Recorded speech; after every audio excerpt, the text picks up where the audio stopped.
एक गांव में कौवा और चिड़िया पति पत्नी बनके रहते थे। चिड़िया उसके कौवे पति से बहुत प्यार करती थी, पर कौवा हर समय कंजूस बनाकर रहता था। उसके पत्नी को हर समय परेशान करता था। एक दिन चिड़िया ने, सुनिए ना, घर में तेल खत्म हो गया, सब्जी में डालने के लिए भी नहीं है, थोड़ा बाहर जाकर तेल का पैकेट लाइए। क्या क्या, 2 महीने पहले ही एक तेल का पैकेट लाया ना, इतनी जल्दी खत्म कर दी? मैं तुझे कितनी बार बोला तेल का उपयोग कम करने को। मेरी किस्मत खराब थी जो तू मेरे सर पर चढ़ गई। क्यों जी आप मुझे डांट रहे हो? पहले आप जाकर तेल का पैकेट लाइए, उसके बाद मैं खाना बनाऊंगी।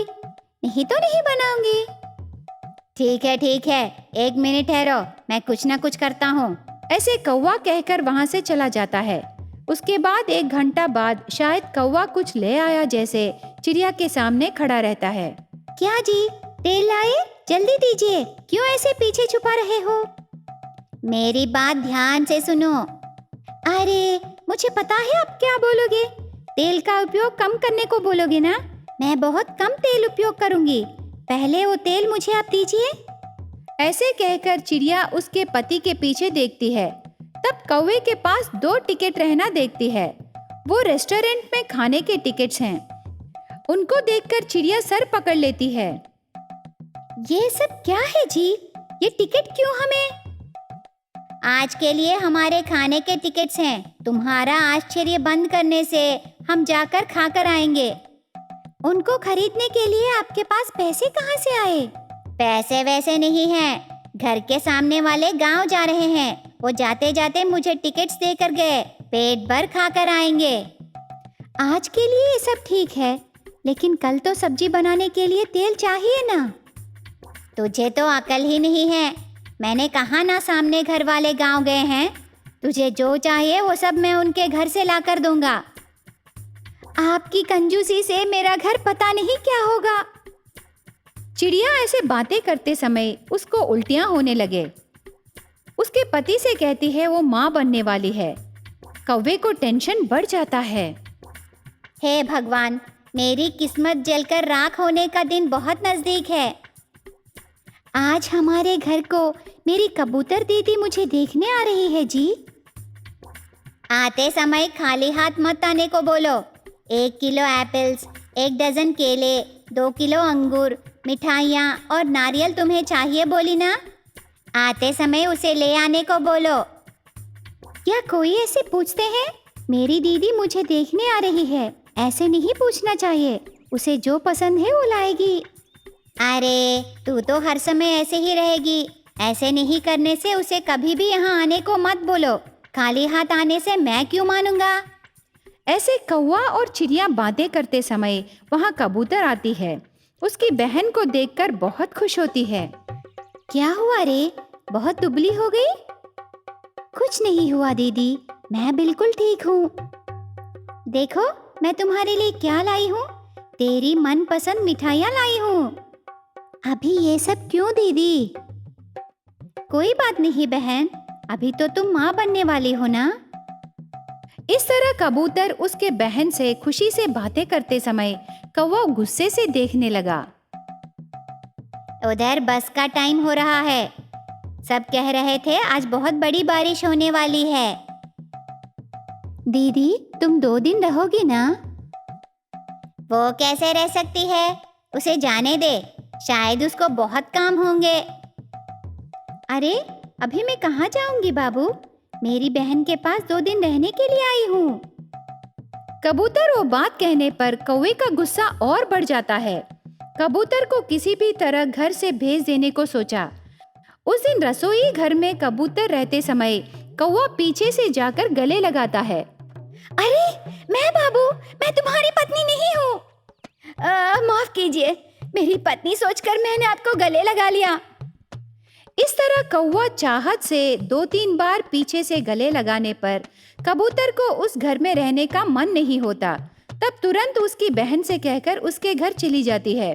कबूतर जाने के बाद कौवे का दिल हल्का होता है। इस तरह थोड़े दिन बीत जाते हैं। कौवा कुछ काम से पड़ोस गांव जाकर 2 दिन बाद घर लौटता है। घर में आकर देखने पर आधा डजन बच्चों से चिड़िया रहती है। उनको देखकर कौवा शॉक हो जाता है। अरे बाप रे, इतने सारे बच्चे! इनकी देखभाल करने के लिए पता नहीं कितने घरों में डकैती करनी पड़ेगी। आपकी कंजूसी के लिए भगवान ने बहुत बड़ी शौक दी है। पता नहीं इनकी देखभाल कैसे करूं। ऐसे कहकर कौवा सर पर कपड़ा डालकर रोते समय चिड़िया उसके आधा डजन बच्चों को प्यार से पास लेकर हंसने लगी। एक बार की बात है, कौवा और गौरैया जोड़ा हुआ करता था। गौरैया को कौवा बहुत पसंद था। उस गांव में कौवा बहुत शान से रहता था, पर कौवा को तब बड़ा गुस्सा आता था जब उसकी परवाह कोई नहीं करता था। इसीलिए गौरैया को जब ये बात पता चला तो इस बात का वो खास ख्याल रखा करती थी। ऐसे ही दिन चल रहे थे। एक दिन, अजी सुनते हैं, देखिए सुबह हो गई। ऐसे आलसियों की तरह आप इतना क्यों सो रहे हैं? अरे क्यों शोर मचा रही हो? चैन से सोने भी नहीं दोगी क्या? अरे वो बात नहीं है, मुझे आपसे कुछ खास बात करनी है। जल्दी इधर उठ कर आइए। थोड़ी और देर मुझे सोने दो। आप अगर नहीं उठेंगे तो मैं जाके आपके ऊपर पानी डाल दूंगी। आप मुझे जानते हैं ना। कौवा नखरा कर रहा था, फिर भी वो उठ गया। असल में वो जानना चाहता था कि उसकी पत्नी किस बात को लेकर इतनी परेशान है। अब बताओ, तुम्हारी क्या समस्या है? तुम्हारी दादी मर गई है क्या? अरे अरे, ये कैसी बात हुई? सुबह सुबह मैं आपसे एक बहुत जरूरी बात करना चाहती हूँ। अभी तक मुझे आया नहीं।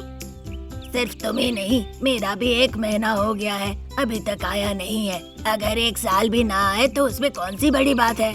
बताओ, इससे हमारी उम्र बदल जाएगी क्या? या फिर कोई जानवर है जिसे एक जगह बांध के रखे? ओफो, आपके इन मजाकों से ना मैं मर ही जाऊं। मेरा दूसरा महीना नहीं आया। आप पिता बनने वाले हैं और मैं माँ बनने वाली हूँ। क्या तुम सच कह रही हो? हाँ जी, 100% सच कह रही हूँ। बताओ, तुम्हें क्या चाहिए? मैं ना नहीं कहूँगा, वो चीज मैं जरूर लेकर आऊँगा। मुझे कुछ नहीं चाहिए जी, बस मुझे आपके चेहरे पे खुशी देखनी है, बस।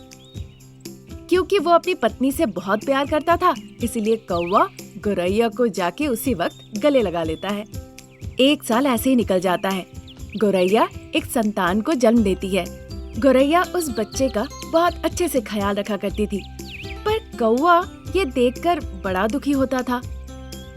अरे, मैं सारा दिन रात घूमता रहता हूँ, तुम तो मेरा ख्याल ही नहीं रखती। आके बैठिए, मैं खाना परोसती हूँ। कौवा खाना खाने के लिए बैठता है। गौरैया आती है खाना परोसने। जैसे ही वो खाना परोसने जाती है, बच्चे की रोने की आवाज सुनती है। वो तुरंत बच्चे के पास भाग के जाती है। बस ये देखकर तो कौवा गुस्से से आग बबूला हो जाता है। क्या हो गया? अगर बच्चा रोआ तो तुम मेरा ख्याल नहीं रखोगी? अरे, बच्चा रो रहा था इसीलिए तो मैं गई। आप भी तो खाना खुद से परोस के खा सकते हैं ना। देख रहा हूँ, मैं सब देख रहा हूँ। अपनी बातों से इस तरह से मुझे परेशान मत कीजिए।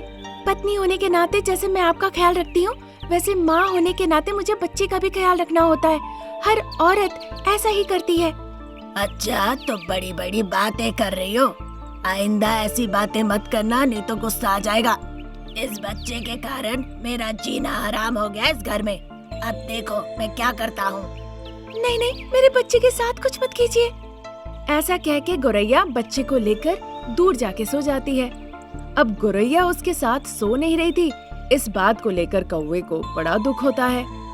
उसे लगने लगता है कि उसकी प्यारी बीवी गौरैया अब उसे बिल्कुल भी प्यार नहीं करती, ख्याल नहीं रखती। उस रात जब गौरैया सो रही थी, कौवा आके चुपके से गौरैया के बच्चे को ले लेता है और एक आवाज करता है। जल्दी से गौरैया नींद से उठ के गुस्से से कौवे के गाल में जाके 2 चमाट खींच के लगाती है। तुमने मुझे मारा? तुम्हें नहीं दिखा कि मैं तुम्हारा पति हूँ? अजी, मुझे माफ कर दीजिए। मैंने देखा आपने मेरे बच्चे को उठा रखा है, मैं बर्दाश्त नहीं कर पाई। मुझे समझने की कोशिश कीजिए। जी, अब देखो मैं क्या करता हूँ। गुस्से से कौवा घर से बाहर चला जाता है और अगले 2 दिनों तक वो घर नहीं आता है। अब पत्नी गौरैया को अपने पति की कमी खलने लगती है, इधर बच्चे का देखभाल करती है और अपने पति का इंतजार करने लगती है। 2 दिनों के बाद कौवा दूसरी शादी करके अपना घर लौट आता है। देखा, तुमसे भी ज्यादा खूबसूरत गोरैया से शादी करके उसे घर ले आया। तुम मेरा ख्याल नहीं रखती हो ना, अब देखो। अजी, ये क्या? मैंने आपका ठीक से ख्याल नहीं रखा तो आपने मुझे धोखा देकर दूसरी शादी कर ली। आपको हमारे बच्चे का ख्याल भी नहीं आया। आपने ऐसा क्यों किया? बंद करो, बहुत हो गया। अब मुझे तुमसे कोई मतलब नहीं। अपने बच्चे को लेकर बाहर जाके सो। मैं दूसरी शादी करके अपने पत्नी को इस घर में ले आया हूँ। अब सुखी सुखी रहना चाहता हूँ। कौवे ने अपने गोरैया पत्नी को धक्के मार के उसके बच्चे के साथ घर से बाहर निकाल दिया। उस रात ठंड में गोरैया अपने पंख के नीचे बच्चे को रख के उसे सुलाई। अगले दिन वो अपने बच्चे को लोरी गा के सुला ही रही थी, तभी कौवे ने गरम तेल लाकर उन दोनों पे गिरा दिया। बच्चा दर्द बर्दाश्त नहीं कर पा रहा था और चीख चीख के रोने लगा। अजी, आपको मेरे और मेरे बच्चे को परेशान करके क्या मिलेगा? आप नहीं चाहते कि हम दोनों जिंदा रहे? हाँ, मैं नहीं चाहता। जब तक मेरा गुस्सा शांत नहीं होगा मैं तुम्हें ऐसे ही परेशान करूँगा। इस तरह कौवा अपनी पहली पत्नी और उसके बच्चे को परेशान करने लगा। दिन गुजर रहे थे। तभी एक दिन जब वो आकाश में उड़ रहा था, वो किसी चीज से टकरा के नीचे गिर जाता है। गिरते ही कौवे के दोनों टांग टूट जाते हैं। ऐसा हाल होता है, अब कौवा हिलने लायक नहीं रहता। कौवे के इस हालत को देखकर उसकी दूसरी गोरैया पत्नी वहाँ से भाग निकली।